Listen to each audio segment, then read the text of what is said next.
In this video, I'm going to walk through the concept of FIRE. And I'm going to do this very logically, walking through each step that would lead someone to want to pursue financial independence at an early age. The pursuit of FIRE makes nothing but sense once you realize what the goal is. And the goal is not the money. The money is the tool that we need to achieve the goal. So we have to separate the money from the goal. So let's start by talking about what the goal is. The goal is to have a good life and be self-actualized. The good life is a necessarily broad concept because it looks different for everyone. The specifics of your good life are unique to you, and they're sure to look different from my good life. But we can generally describe a good life using words like fulfillment, happiness, peace, purpose, and satisfaction. And I think that we achieve a good life not through the process of accumulating stuff or wealth, but by becoming self-actualized. Self-actualization is a concept in psychology that refers to the realization or fulfillment of one's talents, potential, and capabilities. It's the process of becoming the best version of oneself and achieving personal growth and fulfillment. In other words, you spend your time getting better and better at what you enjoy doing. You hone your craft, whatever your craft may be. The idea of self-actualization was popularized by psychologist Abraham Maslow in his hierarchy of needs theory, where self-actualization is positioned at the top of the hierarchy, indicating that it's the pinnacle of human development. It involves the pursuit of personal goals, the cultivation of creativity, problem-solving abilities, and a deep sense of meaning and purpose in life. Maslow wrote that what a man can be, he must be. In other words, we have a need to reach our full potential as human beings. Maslow believed that this need, which he called self-actualization, is the highest level of human motivation and the ultimate purpose of life. And if you're loving your day-to-day life, you're already living the good life and you're already self-actualized, at least to some degree. But how do we get the good life and become self-actualized?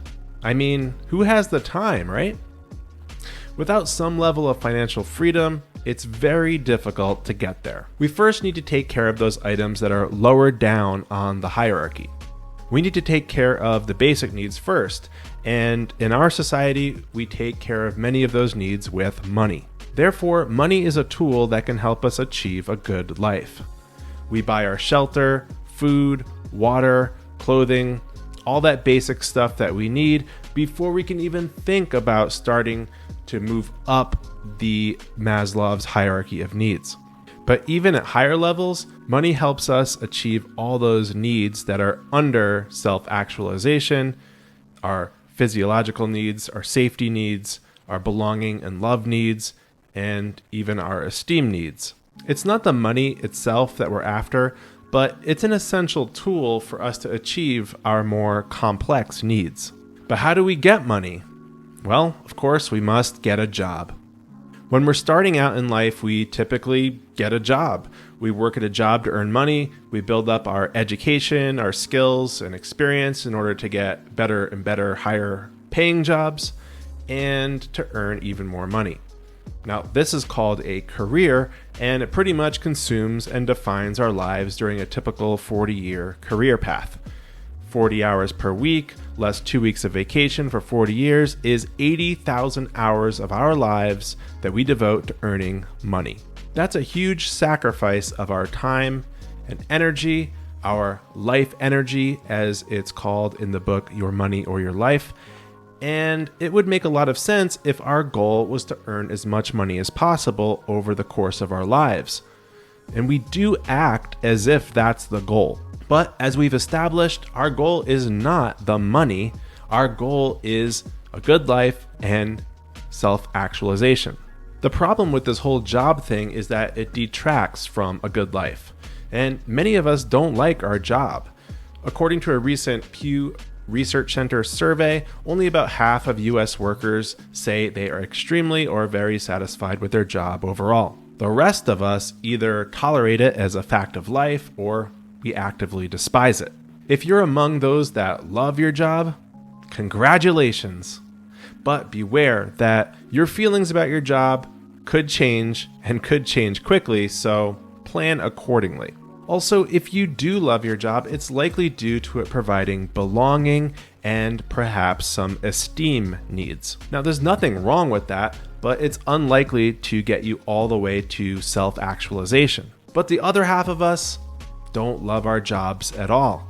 Our job is earning us money that we need, but at the same time, it's robbing us of the time and energy and optimism that we need to become self-actualized, which is the real goal, remember.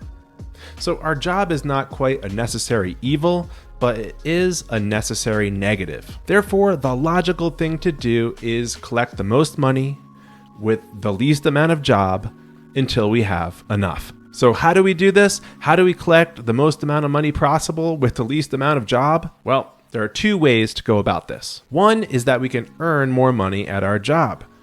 This was never my strong suit, but it's definitely worth pursuing.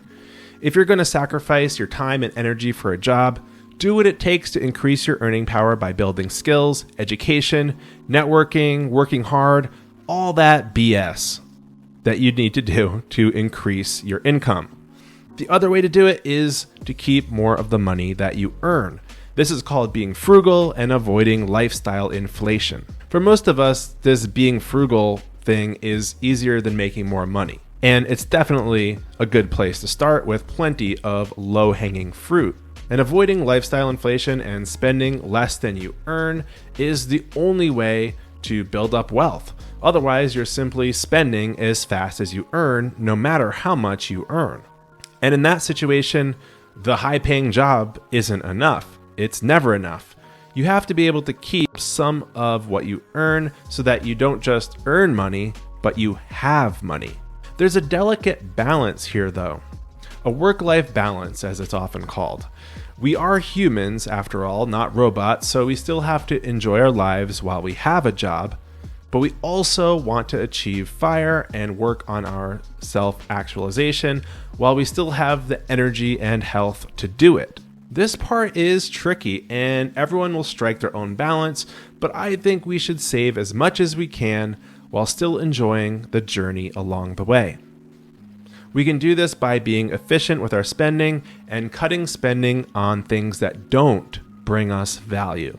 By saving a lot and achieving a high savings rate, this is the only way to escape the job early. Because eventually, you end up saving and investing your way to financial freedom. And your money starts earning more money, it starts compounding, and it becomes a way to get money without your job. And this is how you can reduce reliance on your job more and more over time. It's not a black and white thing, like you have financial freedom or you don't. There is a continuum along the way that gets you more and more levels of financial freedom. You can build up financial freedom slowly but surely until you have enough that the job becomes optional. So how do we know what enough is? Yes, that is the question. How do we know when we have enough? And this starts with the more personal question, how much do you need really to live the good life, keeping in mind that the trade-off is a longer time with the job. So again, there's a balance. But at some point, those job earnings will provide diminishing returns, and you will realize that, hey, you have enough.